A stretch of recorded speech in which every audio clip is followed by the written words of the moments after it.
Imagine this for a second. A tiny drone maybe costs less than a used car, right? But it flies deep behind enemy lines. It hits factories, making high-tech weapons, or maybe even damages a multi-million-dollar strategic bomber. Sounds like sci-fi, doesn't it?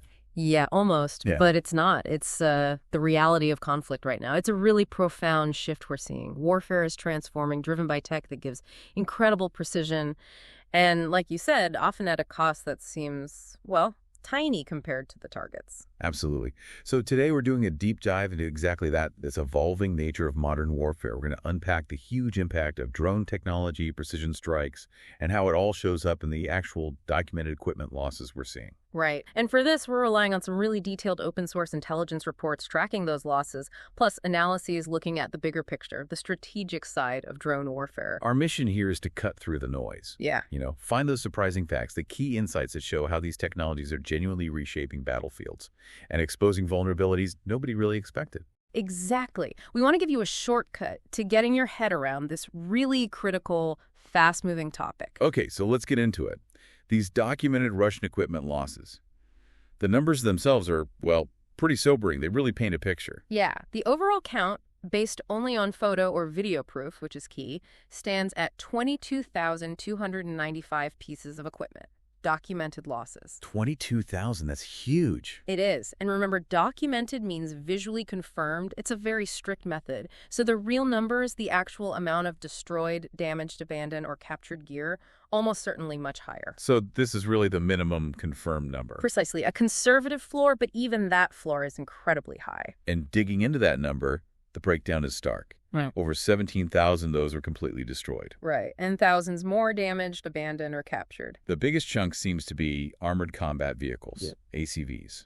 Over 13,000 of them. Tanks, IFVs, APCs. That's the bulk of it, yes. And if you zoom in just on tanks, it's revealing. Over 4,000 lost in total, and nearly 3,000 of those confirmed destroyed.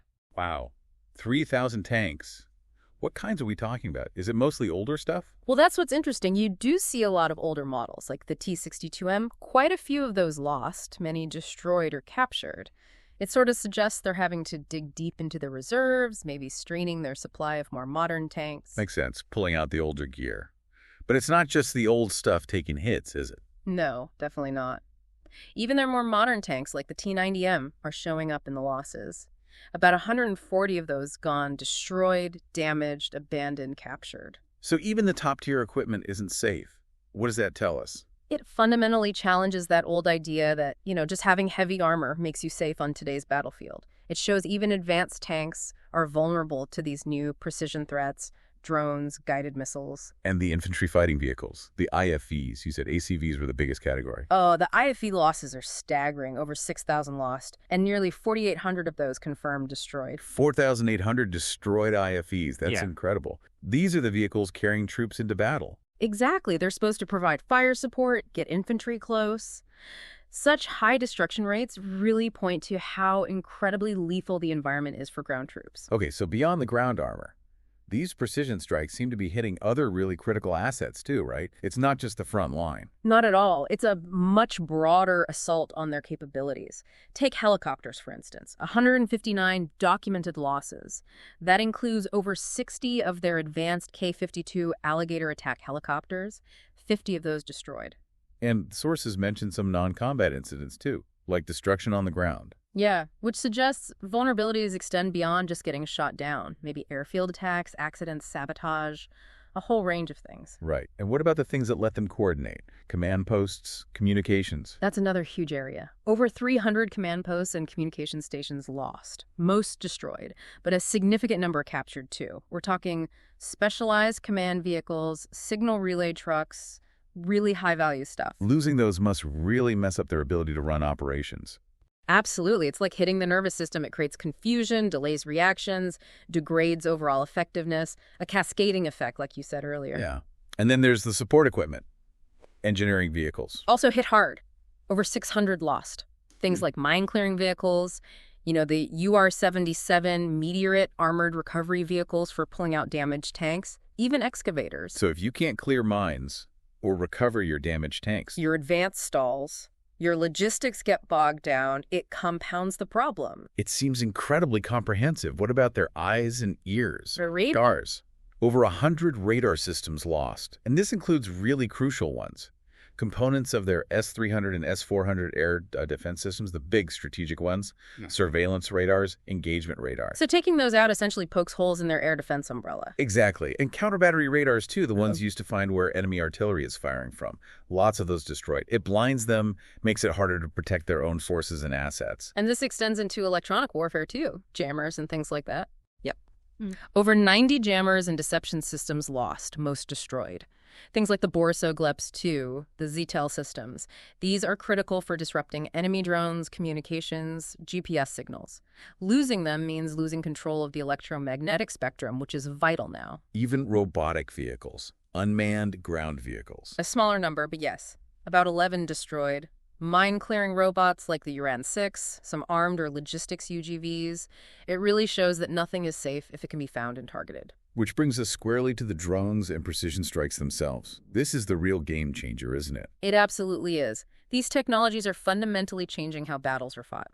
One key aspect is how they expand the battlefield, allowing strikes deep into enemy territory, hitting things like industrial facilities. Right, and this is where it gets, well, almost strategic in its impact. Drone attacks hitting factories inside Russia. Exactly. There are reports of a company making batteries for Iskander missiles and cruise missiles being hit. And another strike hit a research institute near Moscow that apparently makes thermobaric warheads for those Shahed-type drones. Those are particularly nasty weapons. Yeah, those create that massive pressure wave and fireball. Right. And hitting the production source, that's significant. Other examples? Sure. A manufacturer of satellite navigation antennas for the Shahed drones, the Kometa system reportedly suffered significant damage to production equipment after a strike. And the Azov Optical-Mechanical Plant, making electronics for precision weapons, guidance systems for tanks, stuff like that, also targeted. So these aren't just random hits. They seem targeted at specific critical nodes in the military production chain. That's certainly how it appears. It's a direct attack on the industrial base supporting the war effort, way behind the front lines. And it's not just factories, right? Logistics, ammo dumps. Also targets, explosions at ammo depots, fires impacting supply lines. It all adds up. But beyond hitting fixed sites, there are these innovative tactics emerging. This Operation Spiderweb sounds fascinating. It really is. It's a perfect example of asymmetric warfare using clever, low-cost methods against a more powerful opponent. The reports suggest Ukraine used very cheap drones, maybe under $1,000 each. Okay. But here's the clever part. They were apparently launched from inside Russia, smuggled in using wooden containers on trucks. Smuggled in. Wow. So launching from close range. Exactly.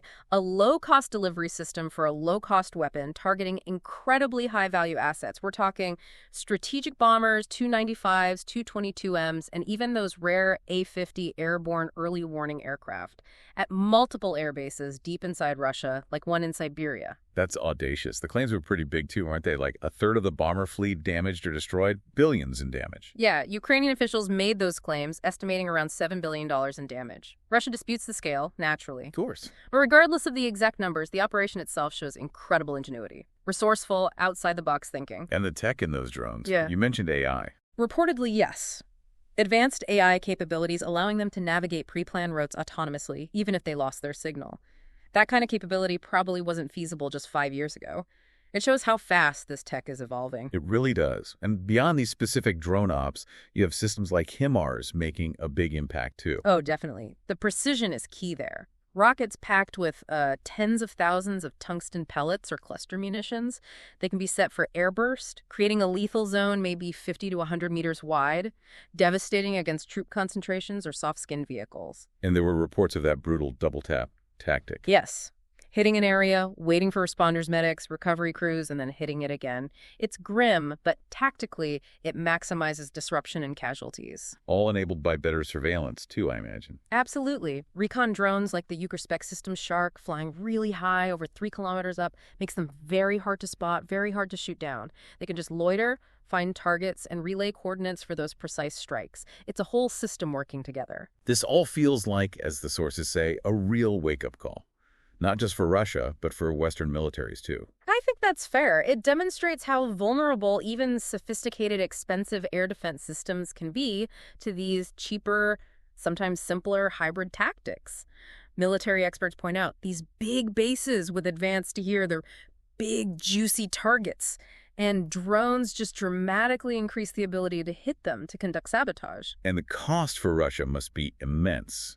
Not just the financial cost of replacing equipment. Right. But the strategic cost, losing those Tu-95 bombers, they aren't making any more of those. They're effectively irreplaceable. And the A-50 AOCS planes are rare, too. Extremely rare and vital for coordinating air operations. Losing them imposes huge costs. It forces investment in repairs, better defenses, trying to accelerate replacements, all while funding the ongoing war. But it's not a one-way street, is it? Russia's adapting, too. Definitely. While these drone attacks might temporarily dent their missile launch capability, for example, Russia has adapted its own tactics.